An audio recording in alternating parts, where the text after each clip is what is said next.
Ever had a friendship so intense it changed the world? And I don't mean your college roommate who invented a slightly better potato peeler.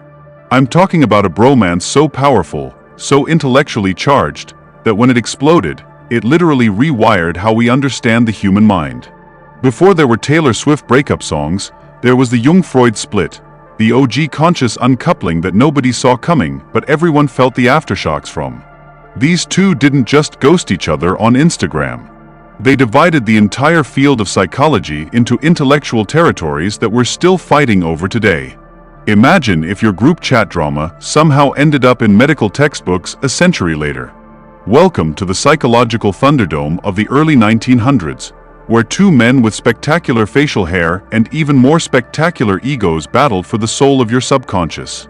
This is the story of how your therapy sessions today were shaped by what might be the most consequential friendship breakup in intellectual history. It involves dreams, demons, religion, and a whole lot of projection, and not the PowerPoint kind. The meet cute. Walking through a stylized recreation of an early 1900s Vienna street. Cars are barely invented, and a 50-year-old neurologist named Sigmund Freud is becoming the bad boy of medicine by suggesting that, brace yourselves, people have unconscious sexual desires driving their behavior.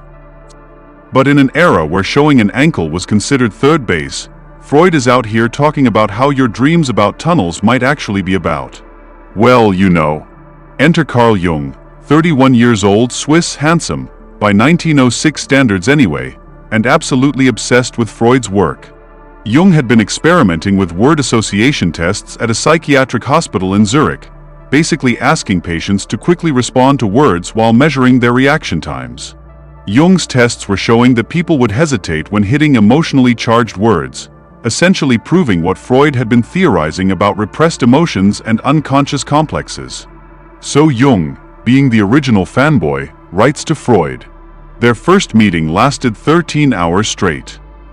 That's like binging half a season of a Netflix show, except instead of watching Stranger Things, they were literally inventing modern psychology.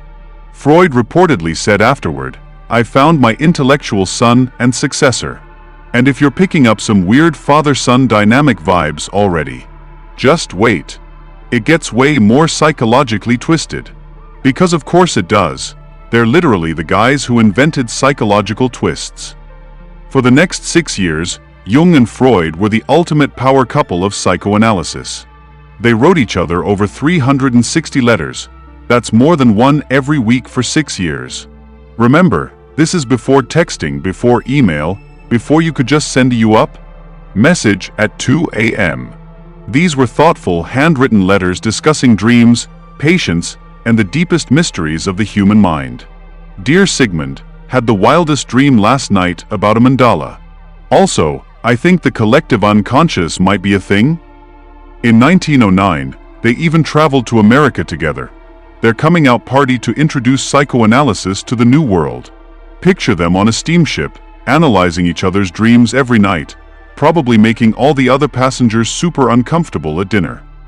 Gentlemen, could you please stop discussing castration anxiety over the canapés?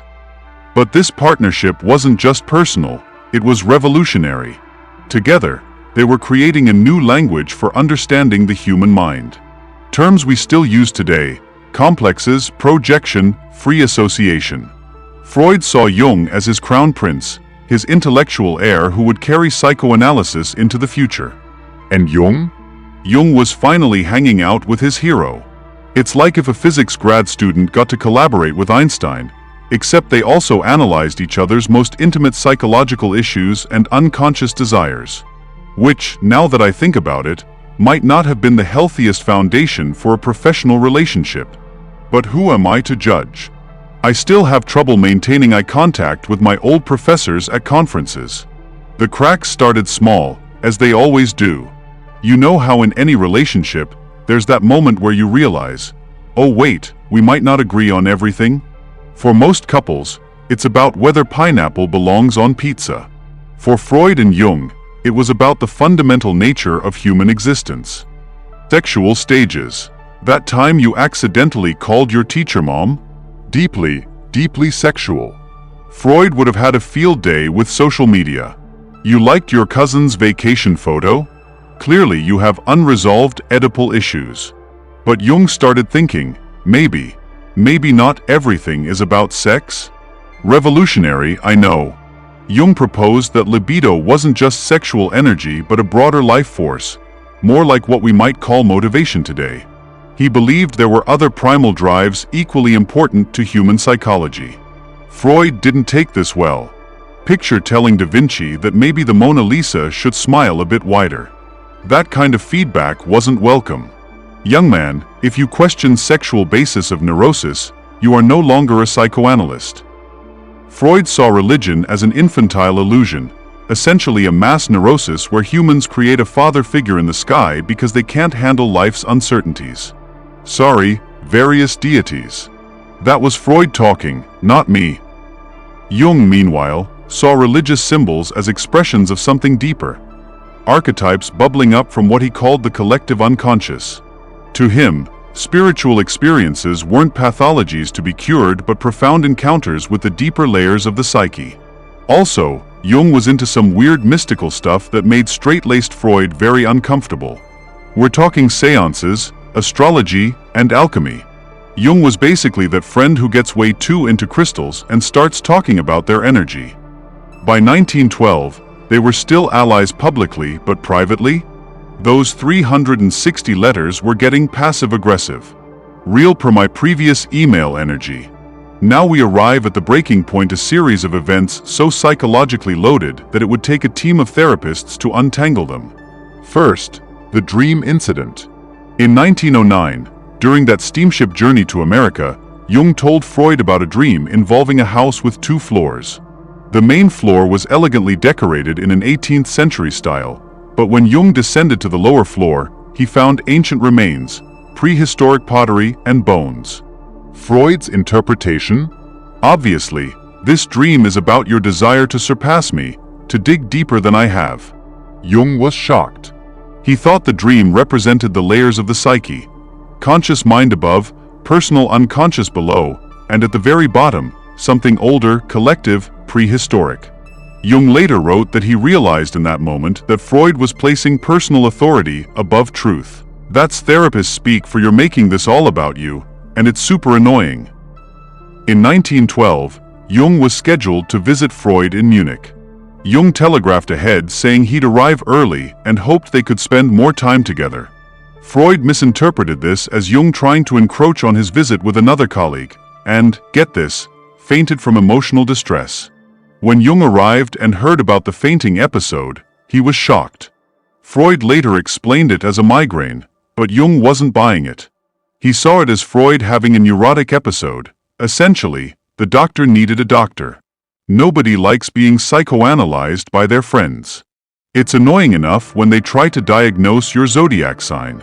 Imagine having Carl Jung tell you that your fainting spell reveals unresolved authority issues.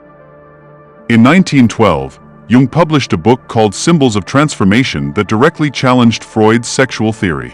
Instead of focusing on actual fathers and mothers, Jung emphasized mythological and symbolic father figures. Freud saw this as the ultimate betrayal. In his view, Jung was not only rejecting his theories but symbolically killing the father, him. It was like watching your own Oedipus complex play out in real time, but with academic journals instead of Greek tragedy. On January 3, 1913, Freud wrote to Jung, "I propose that we abandon our personal relations entirely." The intellectual bromance of the century was officially over. After the breakup, these two intellectual giants didn't just move on. They created entirely separate schools of thought that would influence generations of therapists, artists, writers, and even ordinary people trying to understand themselves. Freud doubled down on his sexual theory, becoming even more rigid in his insistence that libido was fundamentally sexual. He gathered loyal followers who wouldn't question this orthodox view. If psychoanalysis was becoming a religion, Freud was making sure there were no heretics. His influence spread into literature, art, and popular culture.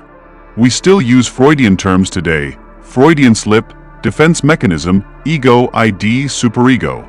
And how does that make you feel about your mother?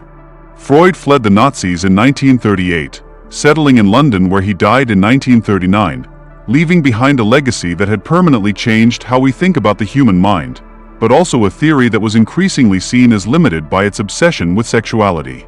Meanwhile, Jung entered what he called his confrontation with the unconscious, essentially a period of controlled psychosis where he deliberately dove into his fantasies, visions, and dreams. For several years, he filled journals with bizarre images and dialogues with imaginary figures. Most people would call this having a breakdown. Jung called it active imagination and turned it into a therapeutic technique. From this dark night of the soul emerged his theory of the collective unconscious, the idea that beyond our personal unconscious lies a shared reservoir of symbols and archetypes common to all humanity. The wise old man, the great mother, the trickster, the shadow, these weren't just characters in stories but psychological patterns hardwired into our species. Jung developed analytical psychology, incorporating dream analysis, word association, and even personality types that would later inspire the Myers-Briggs test. Jung died in 1961, having created a psychological framework that felt more spiritual, more mystical, and to many, more accommodating of the full human experience than Freud's sexual determinism. So we've got this epic breakup. Two brilliant men who went from finishing each other's sentences to basically creating competing psychological religions. But why should we care about their century-old drama today? Because their split created a fundamental divide in how we approach the human mind, a divide that still shapes therapy, medicine, art, and even how we talk about ourselves. On the Freudian side, we got a psychology focused on pathology and what's wrong with us, early childhood as determining adult life, the personal unconscious and repressed memories, a deterministic view where we're driven by instincts, a reductionist approach that breaks the mind into mechanisms. This gave us traditional psychoanalysis, defense mechanisms, and eventually influenced cognitive behavioral therapy, which focuses on identifying and changing negative thought patterns. On the Jungian side, we got growth potential and what we might become, the collective unconscious and universal symbols, a teleological view where we're pulled toward wholeness, a holistic approach that sees the psyche as meaningful. This gave us analytical psychology, archetypes, and influenced humanistic and transpersonal psychology, approaches that focus on self-actualization and spiritual dimensions of experience. You can see these differences everywhere in modern culture. When someone talks about finding themselves or their authentic self, they're speaking Jung. When they blame their issues on their childhood or talk about repression, that's pure Freud. Even the divide between modern psychiatry, with its focus on brain chemistry and medication, and depth psychology, with its focus on meaning and narrative, echoes this split between Freud's mechanistic view and Jung's more mystical approach. The truth is, we needed both. Freud's ability to recognize how we're driven by unconscious forces and Jung's insight that not all of those forces are sexual or destructive. Together they created a more complete picture of the human psyche than either could alone. It's like they were unconsciously cooperating even while consciously competing. How's that for irony? What they got right and wrong. Both of these guys made some spectacular insights, and some spectacular mistakes. Freud was right about the importance of early childhood experiences, the power of defense mechanisms, the value of talking as therapy. But he was wrong about pretty much everything being about sex, his rigid developmental stages, his views on women. Jung was right about the importance of mythology and symbolism. But he was wrong about some of his mystical claims that border on pseudoscience, his somewhat binary view of masculine/feminine energies, some racial theories that were, let's say, very much of their time. Both men were products of their era, late Victorian, early 20th century European intellectual men with all the biases and blind spots that implies. They weren't gods, they were pioneering explorers mapping territory nobody had mapped before. Of course they got some things wrong. The beauty is that psychology has continued to evolve, taking what works from both traditions while discarding what doesn't hold up to scientific scrutiny. Modern neuroscience has confirmed some of their insights while refuting others. The therapeutic relationship they pioneered, this idea that talking about your problems with a trained listener can heal psychological wounds, That's been validated countless times. But the specific theories each man developed? Those have been significantly modified. Perhaps the most important legacy isn't the specific content of their theories but the models of mind they created. Freud's layered psyche of conscious-unconscious. These spatial metaphors for understanding the mind have proven incredibly useful, even as the details have changed. So what's the final verdict in this intellectual heavyweight match? Who won, Freud or Jung? The truth is, psychology won. We won. By having these two brilliant, flawed, egotistical visionaries duke it out, we got a richer understanding of the human psyche than either could have provided alone. Their very public breakup forced each to clarify and defend his views, to develop more comprehensive theories, and to gather evidence and followers. Their competition drove innovation in a field that was just being born. Think about it. Without their split, we might have ended up with a single monolithic theory of mind that would have become dogma. Instead, we got a diversity of approaches that continues to this day: cognitive, behavioral, psychodynamic, humanistic, existential, each offering different tools for different problems. You might resonate more with Freud's skeptical, mechanistic view or Jung's more spiritual, meaning-focused approach. The beauty is, you get to choose. Their breakup created options for the rest of us. And maybe there's a lesson here beyond psychology. Sometimes, intellectual disagreements aren't just about ego, though let's be honest, there was plenty of ego involved here. They're about fundamentally different ways of seeing the world. Freud saw humans as fundamentally driven by animal instincts we barely control. Jung saw us as spiritual beings on a journey toward greater consciousness and integration. Both perspectives capture something true about the human condition. We contain multitudes. We are both animal and spiritual, both driven by unconscious forces and capable of conscious choice, both unique individuals and carriers of universal patterns. Perhaps the greatest insight from both men is simply this: there's more to us than meets the eye. The surface is just the beginning. The next time you have a bizarre dream, notice yourself making the same relationship mistake for the 10th time, or feel mysteriously drawn to a symbol or story. Remember Jung and Freud. Remember that beneath the surface of everyday consciousness lies a vast, complex inner world that these two intellectual titans spent their lives mapping. Sometimes together, sometimes apart, but always in search of what makes us human. If you enjoyed this deep dive into psychology's greatest breakup, hit that subscribe button for more explorations of the ideas that shaped our world. Leave a comment letting me know, are you more Freudian or Jungian in your worldview? And share this video with that friend who's always psychoanalyzing everyone at parties. They'll either love it or feel personally attacked. Until next time, keep exploring the depths of your own psyche. Just maybe don't write 360 letters about it to someone who might not share your interpretation.